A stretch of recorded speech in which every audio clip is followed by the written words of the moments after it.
그때 이제 책에서 또 메인으로 프롤로그에 쓰신 말 중에 인상 깊었던 게 의사, 변호사, 회계사의 시대가 끝났다 네. 라고 말씀을 주셨는데 왜 끝났는지 어떻게 직업이 변화하는지 거기에 대한 말씀을 부탁드리겠습니다.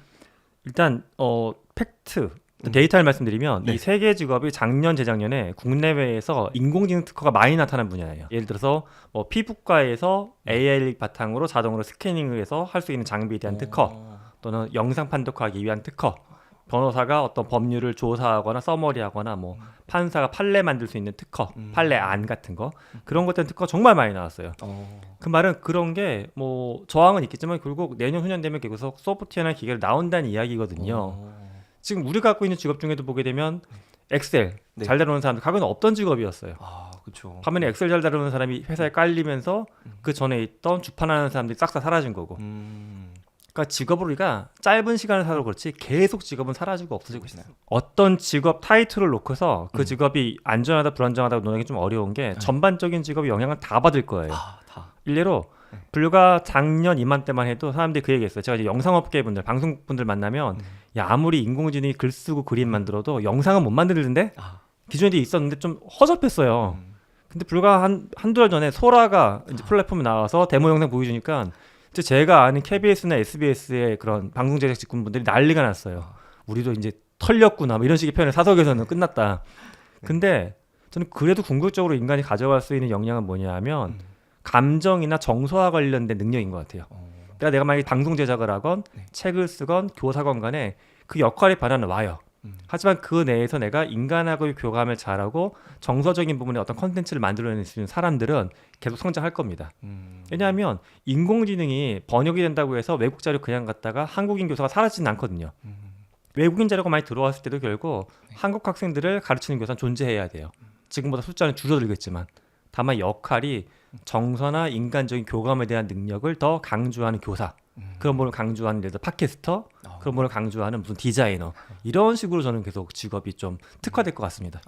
저는 인공지능이 우리를 도와줄 수 있지만 인공지능이 갑자기 자기 혼자 프로그램 10개 찍어내고 스트리밍하는 걸 사람들이 보고 있지는 않을 거라고 믿고 있어요. 그건 아니라고 봅니다. 확실히 인간에게서 느껴지는 그 감정적인 부분은 조금 더 천천히 혹은 아예 유지될 수 있다. 지금 만약에 저나 우리가 둘 다 만약에 기계였다라고 생각하면 이분들이 또 이런 반응을 보이지는 않을 거예요. 그죠? 다른 그쵸. 거예요, 이건. 예. 그러면은 일자리가 변화함에 따라서 좀 필연적으로 당연히 교육 쪽도 변화가 있을 것 같은데요. 네. 우선 이제 교육이 어떻게 변화해야 될지에 대한 이야기를 해보면 좋을 것 같은데 현직으로 지금 교수님으로 활동을 하고 계셔서 실제로 이제 가르치는 거에 있어서 변화가 있거나 한 게 있을까요? 이번 학기에도 요 책 나오기 전이지만 제가 쓴 책이니까 요 책 내용을 바탕으로 대학원생들 수업을 하고 있거든요.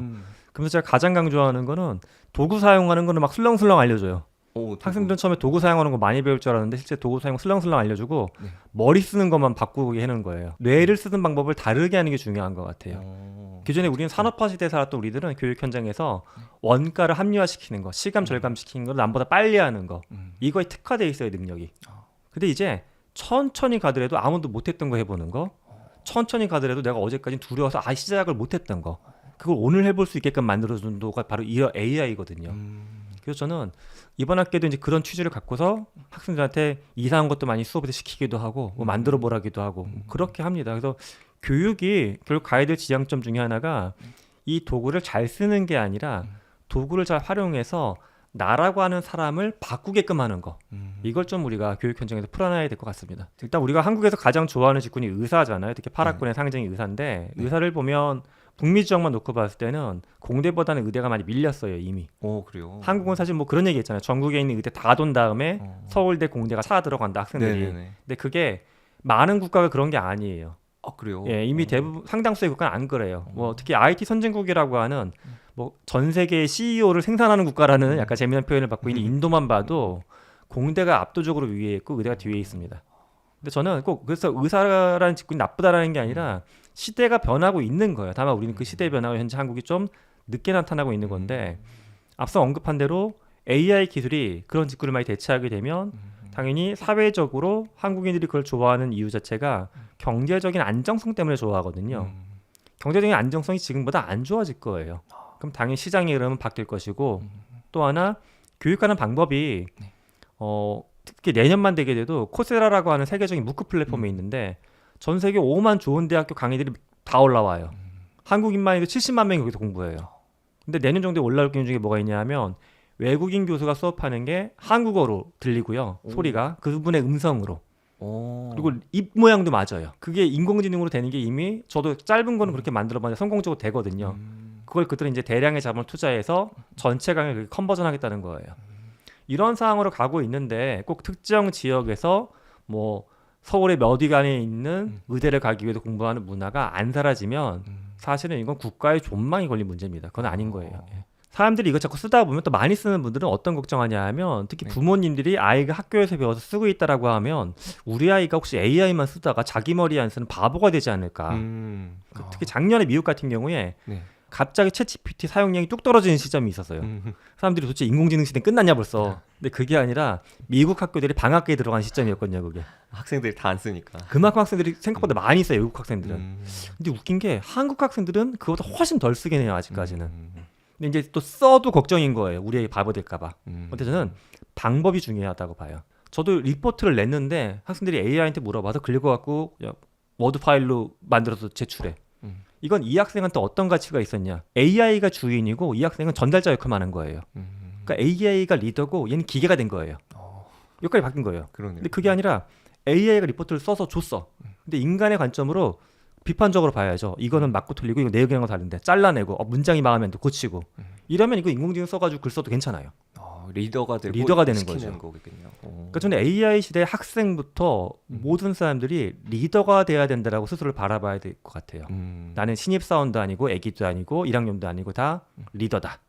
그렇게. 리더의 관점을 부모님들이 아이들한테 심어주면 좋겠습니다. 그 다음에 이제 또 AI 시대로 인한 사회 구조적인 변화도 또 크게 있을 것 같은데요. AI로 이제 생산성이 엄청 폭발하면서 일자리를 잃는 사람들이 좀 필연적으로 많아질 텐데 이런 경제 구조 어떻게 변할 거라고 좀 보시나요? 우리가 돌아볼 수 있는 역사 중에 지금하고 비슷한 이벤트가 좀 산업혁명이라고 봐요. 근데 지금은 지능의 혁명이고 그때 몸의 혁명인데 몸의 혁명기 왜 몸이라고 불렀냐면 인간의 몸이나 동물 써서 하던 역할을 기계한테 넘긴 거거든요. 근데 그때 보게 되면 영국에서 시발된 산업혁명이 사실 부의 양극화를 엄청 만들어냈어요. 그 당시 재벌도 엄청 많이 탄생했지만 노동자들의 삶은 처참했거든요.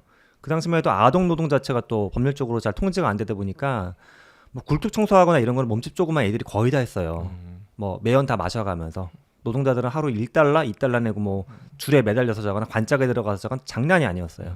근데 저는 지금 시대도 비슷할 것 같아요. 잘못하면 어떤 사람들이 기회를 잡아가지고 이제 기존에 있던 어떤 산업 구조를 무너뜨리면서 새로운 신흥부자, 새로운 신흥 기업가로 막 올라갈 수가 있는데 어떤 사람들은 그냥 있다가 또 지금보다 똑같은 일을 하는데 더 낮은 소득, 더 좋지 않은 생활 여건에 살 수 있는 게 나올 것 같아요. 그래서 그거가 저는 굉장히 큰 걱정이 돼요. 그러니까 제가 뭐 나이가 엄청 많은 건 아니지만 얼마 전부터는 이제 그래도 내가 어른인데 좀 사회에 좋은 좀 미래를 봤으면 좋겠다. 근데 그 측면에서 최근에 가장 걱정되는 거는 지능혁명이 갖고 올 사회 양극화가 산업혁명 때처럼 또 나타날까봐 그게 가장 걱정됩니다. 최근에는. 그러면은 이거를 어떤 식으로 해결하는 게 좀 가장 좋을까요? 결국은 교육인 것 같아요. 산업혁명이 사실 그 당시가 뭐 대학이 당연히 아니지만 현대적인 대학이 형성이 된 게 1800년 지나서거든요. 산업혁명 초기만 해도 대학도 없었고 교육이 굉장히 빈곤했어요. 근데 이제 산업화가 되면서 많은 물자를 만들고 공장에서 근로할 노동자를 키우기 위해서 현대적인 교육 시스템이 세팅이 된 거거든요.